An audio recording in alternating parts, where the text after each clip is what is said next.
Hey, welcome back to Dad Drinks. Dad here from daddrinks.com.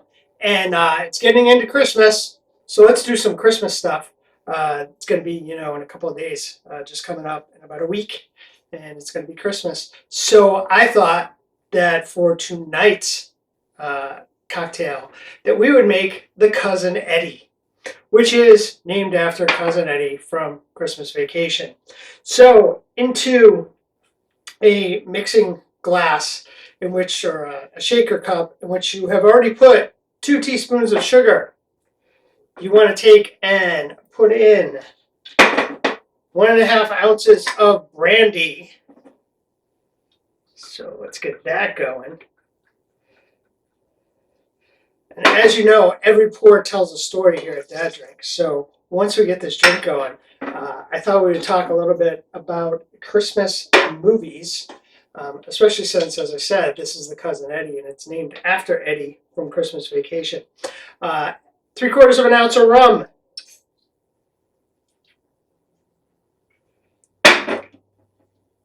So that's done. Now you're going to use 1/2 ounce of fernet. You want fernet, not fernet branca, because if you get fernet branca, it's going to have a lot of other stuff in it, and it's going to kind of be a bit bitter, and it's really not what you want. So you want to go out there and you want to find just fernet, and you're just going to use a 1/2 ounce of that. So 1/2 ounce of that in there.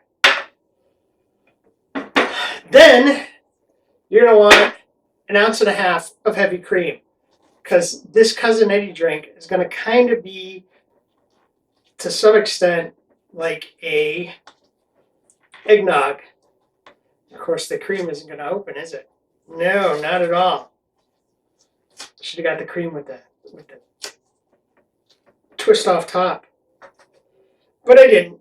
But that's all right, because we got it open. So there you go, 1.5 ounces of heavy cream.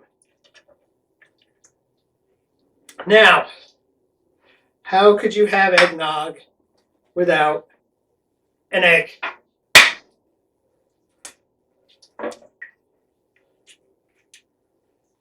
And then you're going to do just a pinch of nutmeg. So there we go.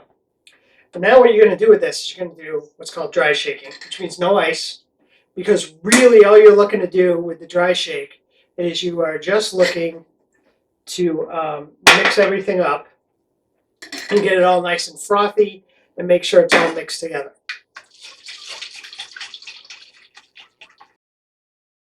A few moments later. So I dry shake that for about a minute. So once you've dry shaken that for about a minute and it's gotten all nice and frothy and you've made sure everything is mixed up in there, then you're going to add your ice. And then you're going to shake it with your ice. That doesn't need to be shaken for quite as long.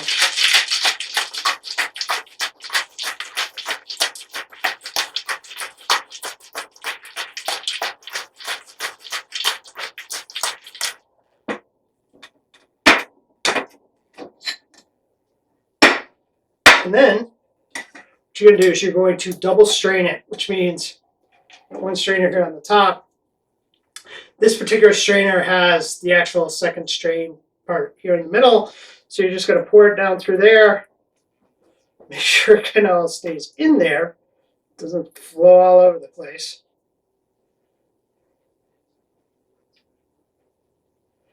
And you're just going to pour it off into your rocks glass. And you're done. Let's put that over there. So kind of, okay. And there you have it. The Cousin Eddie. The only other thing you'd want to do, grab yourself a cinnamon stick.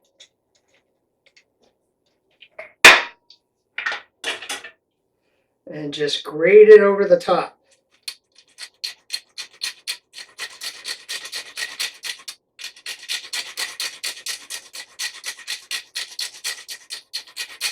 And then maybe just for good measure, just a little bit more nutmeg. Right there over the top. There we go. And there you got it. Cousin Eddie. Cheers.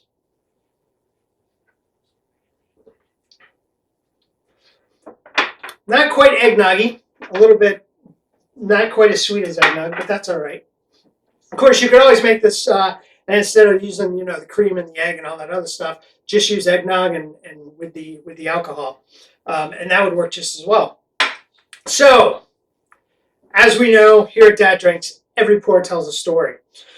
So, let's talk about Christmas movies, right?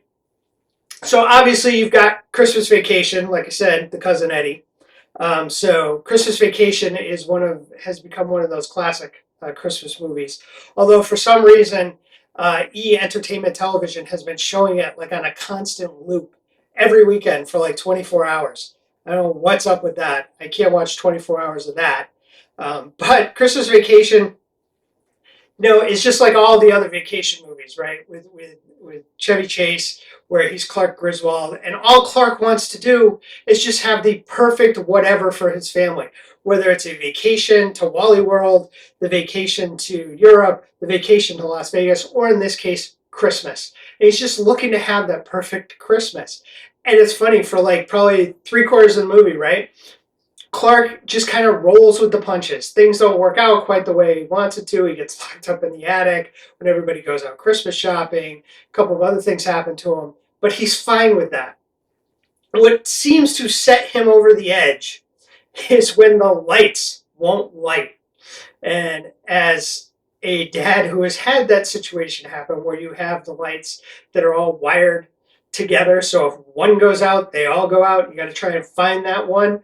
I can kind of relate to that. I don't think I'd go to the extent that Clark would, but hey.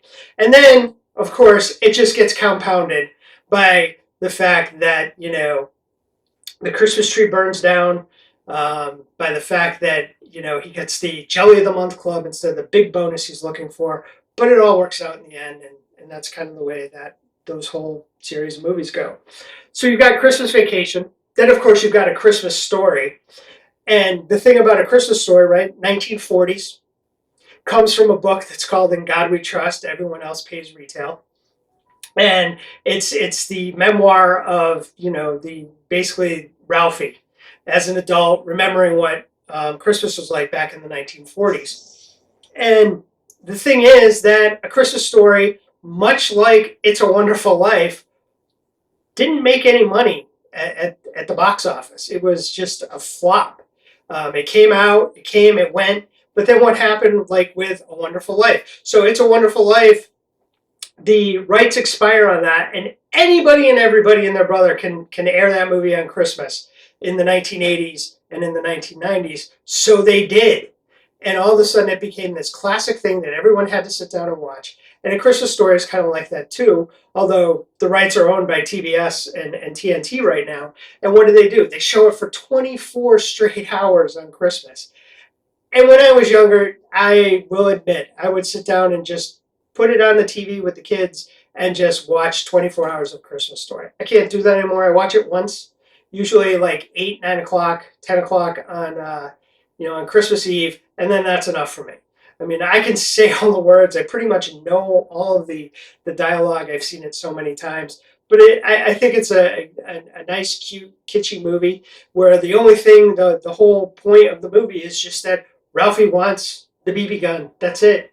And everyone tells him he'll shoot his eye out. And what happens at the end? He almost shoots his eye out.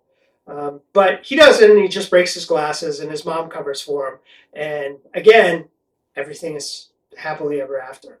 Now this one's going to be controversial.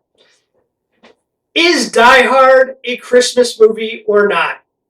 It happens at Christmas. It's all about Christmas. There's Christmas trees. There's Santa hats.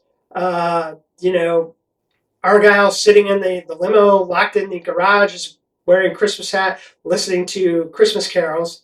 It's about, but everyone looks at it and goes, well, first of all, it didn't come out at Christmas time. It was a summer blockbuster. And secondly, it's really not about Christmas because there's nothing else involved with Christmas. There's no Rudolph the Red-Nosed Reindeer. There's no Frosty the Snowman. And it's an action-adventure flick.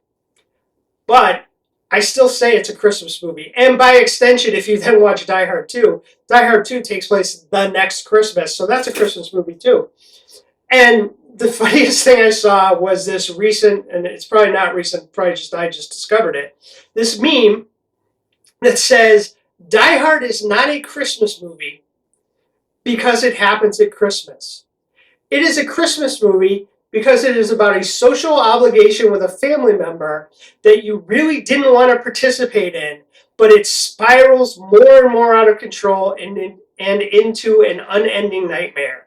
And if that doesn't describe to some extent the holiday season and perfectly describes Die Hard, I don't know what does. So the nice thing about Die Hard is that you can watch that on Christmas Eve. And here's the secret. And again, a lot of you probably already know this, but if you start Die Hard on Christmas Eve at 9:58 and 13 seconds p.m., at midnight, Hans Gruber will fall from the Nakatomi Plaza, ushering in Christmas. So try that out. See if it works. Merry Christmas. I hope you all have a good, holiday season, whether it's Christmas, Hanukkah, Kwanzaa, whatever you celebrate, Christmas, Hanukkah, Kwanzaa. Just go out there, spend time with your family, and mix yourself up a Cousin Eddie. Cheers. Please hit like and subscribe, and visit daddrinks.com for recipes, merchandise, and more fun stuff.